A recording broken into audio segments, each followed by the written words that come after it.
नमस्कार दोस्तों, आज हम इस वीडियो में समझेंगे कि कोरोना का ओमिक्रॉन वेरिएंट क्या है और मौजूदा वैक्सीन ओमिक्रॉन पे कितनी कारगर हैं और क्या भारत में कोरोना की तीसरी लहर आएगी और ओमिक्रॉन को लेकर भारत की क्या चिंताएं हैं। तो चलिए शुरू करते हैं। ओमिक्रॉन कोरोना वायरस के पिछले वेरिएंट यानी डेल्टा से 7 गुना ज़्यादा घातक है और कई गुना ज़्यादा तेज़ी से फैलता है। एक ताज़ा अध्ययन के मुताबिक कोरोना का पिछला डेल्टा वेरिएंट जितनी तेज़ी से 100 दिन में फैला था, यानी जितना वो 100 दिनों में फैला था, उतना ये नया वेरिएंट यानी ओमिक्रॉन 15 दिन में फैल गया है। इस वेरिएंट के अभी तक 32 म्यूटेशन हो चुके हैं और जो वायरस जितना म्यूटेंट हो जाता है उससे लड़ना उतना ही मुश्किल हो जाता है और इस वेरिएंट में म्यूटेशन असामान्य तरीके से हुआ है जिससे सारी दुनिया चिंता में है और दुनिया के कई देशों में कोरोना वायरस के नई वेरिएंट ओमिक्रॉन ने दहशत मचा दी है। अभी तक ये वायरस दुनिया के 17 देशों तक पहुंच चुका है। इस वेरिएंट के अब तक 100 से ज़्यादा केस साउथ अफ्रीका में मिले हैं। इसके अलावा Britain, Germany, Italy, Belgium, Botswana, Hong Kong, Israel और कनाडा में भी इस वेरिएंट की पहचान हुई है। कई देशों ने नए वेरिएंट से बचने के लिए साउथ अफ्रीका से आने जाने वाली फ्लाइट्स पर रोक लगा दी है। स्टडीज में ये सामने आया है कि ये वेरिएंट अब तक सामने आए कोरोना के सबसे खतरनाक डेल्टा वेरिएंट से भी घातक हो सकता है। एक्सपर्ट्स की माने तो नए वेरिएंट के म्यूटेशन में वैक्सीन से बनी इम्यूनिटी को भी भेदने की क्षमता है। ऐसे में वैक्सीन लगवा चुके कुछ लोगों को भी इससे खतरा है। वैक्सीन बनाने वाली कंपनी फाइजर और बायोटेक ने कहा कि इस बात को लेकर अभी कोई स्टडी नहीं है कि उनकी वैक्सीन ओमिक्रॉन के खिलाफ कितनी कारगर है या नहीं। ऐसे में एहतियाती बचने का सबसे बेहतर तरीका है एक बार फिर से हमें सभी कोरोना प्रोटोकॉल का पालन करना होगा ताकि दूसरी लहर जैसी नौबत देश को न झेलनी पड़े।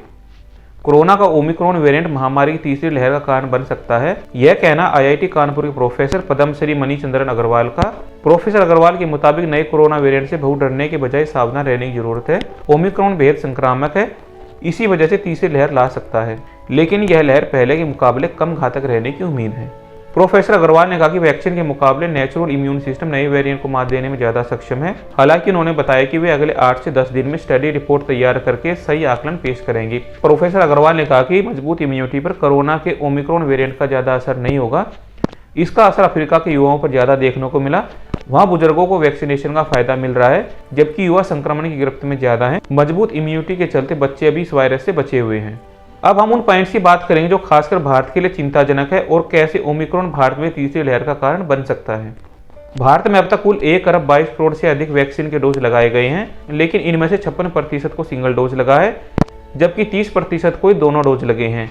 ओमिक्रॉन के केसेस उन देशों में मिले हैं जहां 3/4 आबादी को वैक्सीन के दोनों डोज दिए जा चुके हैं। दुनिया के कई देश बच्चों को भी वैक्सीन दे रहे हैं, लेकिन भारत ने बच्चों की वैक्सीनेशन पर कोई फैसला नहीं लिया है। यानी भारत में 18 साल से कम उम्र की आबादी अभी भी वैक्सीनेशन की पहुंच से दूर है।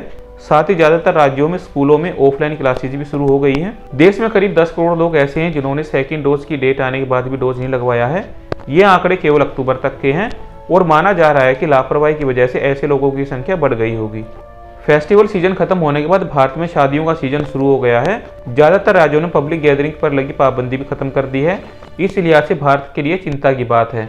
आने वाले कुछ महीनों में 5 राज्यों में चुनाव होना है। कोरोना की दूसरी लहर के दौरान चुनावी रैलियां सुपर सेपरेटर साबित हुई थी। चुनाव के दौरान अगर पहले जैसे हालात रहे तो इसके गंभीर नतीजे देखने को मिल सकते हैं। हालांकि अभी ये एक अच्छी बात है कि भारत में अभी तक ओमिक्रॉन की एंट्री नहीं हुई है और केंद्र सरकार भी इस बार पहले से ज्यादा मुस्तैद है। एनडीटीवी के मुताबिक बुजुर्गों के लिए बूस्टर डोज के बारे में पूछे जाने पर डॉक्टर अरोड़ा ने कहा कि कोरोना के नए वेरिएंट सामने आने के बाद कई देशों में बुजुर्गों को बूस्टर डोज दिया जा रहा है।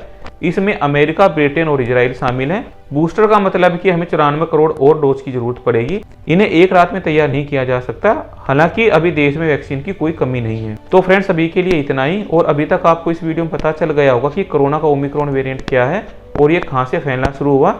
अभी तक ये वेरिएंट किन किन देशों में फैल चुका है और ये कितना खतरनाक है और इस पे अभी तक किसी वैक्सीन के कारगर होने का कोई भी प्रमाण नहीं है। और ओमिक्रॉन को लेकर भारत देश की अपनी क्या चिंताएं हैं। तो फ्रेंड्स, अगर आपको इन्फॉर्मेशन अच्छी लगी तो प्लीज़ इस वीडियो को लाइक कीजिए, इस चैनल को सब्सक्राइब कीजिए। वीडियो देखने के लिए आपका धन्यवाद।